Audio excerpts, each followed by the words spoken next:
તો મિત્રો અમે બે માણા આવ્યા છીએ ગોવામાં ફરવા માટે.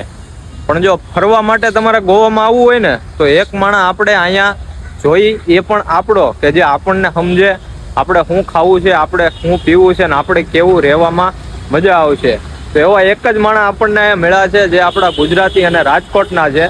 એનું નામ છે નિઝામભાઈ. તો કેમ છો નિઝામભાઈ? બસ મજામાં ભાઈ. તો આપણા ગુજરાતી લોકોને જો અહીંયા આવવું હોય તો તમે એને કઈ રીતની ફેસિલિટી પૂરી પાડો છો? આપણે સાહેબ બધું ટેક્સી હોટલ બધી ફેસિલિટી મળી જશે.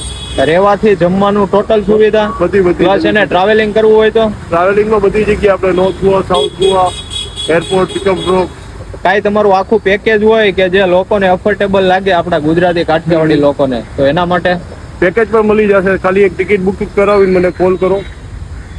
તો મિત્રો તમે અહીંયા આવશો ને એટલે તમારી ટોટલ સુવિધા તમને અહીંયા ગોવા સ્ટેશનેથી પિકઅપ કરી લે અને તમને આખું સાઉથ ગોવા, નોર્થ ગોવા બધું ફેરવશે. ફૂલ ફેસિલિટી સાથે જમવાથી રહેવાની ટોટલ સુવિધા એ ભાઈ જ કરી દેશે. અને આ મોટી વાત તો એ છે કે આપણા રાજકોટના છે, ગુજરાતી છે, એટલે તમારી જરૂરિયાતનું પૂરેપૂરું ધ્યાન રાખવામાં આવશે.